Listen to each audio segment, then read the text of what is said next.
Maayong buntag, malipayong Sabado. Yes, good morning. Good morning. Murag nag-inusara ko karon ba? Wala si Daryl, Wala. kaya siya sa Davao. He is on a special mission. Murag na sila special classes on mathematics. Lagi. O si Lovely po, mga kaigalaan, mga kapaglaom, aduna siya blessing nga. Iya pong ginamnam karon ang blessing nga Yes. giabot sa iyang life. Og atangi ka na sa Sabado kay iya nang i-share sa tuwa og ato pud siyang ubanan samtang siya magahimo og iya ang I don't know closing spiel siguro. Magpahibalo na siyang basta atangan na Siya nila. atangin na lang. atangan niya Surprise! So sa tanan niya nga nagtan-aw, especially sa ato mga kadalagahan, we would like you to connect with us. Kay basin ganahan pud mo nga makig-uban namo diri sa Panimbaya sa Kabuntagon. Amo ra na siyang i-announce later on kung madungog na nato kung unsa gyud ang iistorya sa ato ni Lovely Golfan. Yes. AG, na atay reflections for the day? Alright, atong panghinuklog karon nga kabuntagon, hard work beats talent when talent does not work hard. Aha. Yes. Kinahanglan jud nga atong atimanon ang atong talent kag gihatag kay maabsenta sa naningkamot lang. Correct. Kung ako singer ko, maay kog tingog, pero ako lang pang ipasagdan nga wala ko po i-develop, Yes. dili gihapon na siya mahimong useful. Lagi. Pero kung ikaw nga, kung panalitan, dili ka maigtingog, pero nag-learn yun ka, Gan- naningkamot yun ka Dili nga maigtingog niya ganahan kayo bahalag dai mo. Ingon, Balag hawad sa CR niya. lang mo kanta. Kamot nga po kanta. Yes, that is why ato yung i-develop ang talent nga nasa ato. Gamito na to niya labi na sa buhat sa Ginoo, importante Correct. ka na siya nga gamito. Is nagisgot ta trog hard work. Dinhi sa Panimbaya sa Kabuntagon mga kapaglao malipay gid mi nga labi na nga motawag mo namo tungod kay duna mi mga gasang ihatag ninyo ang among mga t-shirt. Unya kana among ihatag ninyo kinahanglan nga motawag mo diri namo pinaagi sa among Bible trivia nga maka-answer mo.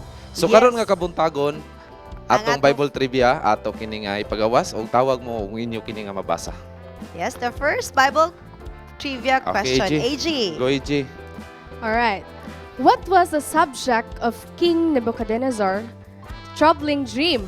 Si unsa to Unsa to iyang iyang- damgo. Unsa to Yan iyang naka-trouble yung kay say nga Lagi. nangita gid siya og wise men para Tingnan gyud ma-interpret. I mean mudum-dum unsa to Yes. yung damgo. Unya lisod kay ito kay ang mga Naglisod wise gid man siya. nga ug dili maka-answer iyang ipapatay. Oo. Gusto gid niya nga mahibaw-an gid sa tanan kung unsa gid iyang damgo. Okay, mga kaigalaan to claim your prize. Kung kamo ang makadaog sa atong Bible trivia question, anhi lang mo sa third floor of South Philippine Union Conference sa Upper Carmen, Cagayan de Oro City. Og ayaw magpaulahi pag-atang sa atong mga Bible trivia questions to get a chance of winning sa atong mga Panimbaya shirts.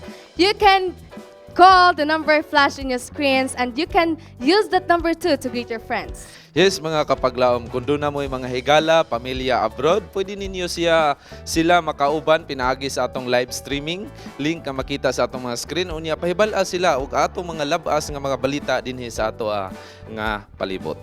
Hapit na mahuman ang kainit sa April but still we are init gihapon kaayo sa pag-welcome sa mga blessings nga moabot kanato samtang kita magakalipay uban ang Ginoo karon nga kabuntagon. And of course, kay happy people man ta, ubanan kini nato sa musika sa pagdaig sa atong Ginoo. Unya, makig-uban ka nato ang Lark's Melody alang sa harana sa Kabuntagon. Yes, mga kapaglaom, unya na sad sa atong Good Morning Pastor. Ako ra, wala si Daryl, kauban ako niya si G sa atong Good Morning Pastor. Ato makauban unya subli usab nga ato makauban si Pastor Kaimi. Ato unyang hisgutan kung unsa kining anghel nga sa aniaging Sabado dautan man nga anghel karon ato sang himamaton ug unsa kining dili maayo nga anghel. Og unsay sekreto sa isa ka plastic vendor sa merkado nga karon usana sa tag-iya sa inila nga review center at ang inaunya sa Top Secrets. Corals, unsa kini ka-importante at ang iunya sa tipik sa kinaiyahan. Og daghang mga interesanting mga butang ang pagadalon kanato ni Miss Laila Dimol alang sa Health Beats. Mga higala, kini ang programa nga makakumplito kaninyo nining kabuntagon. Mobalik kami dinhi lang sa Panimbaya sa Kabuntagon.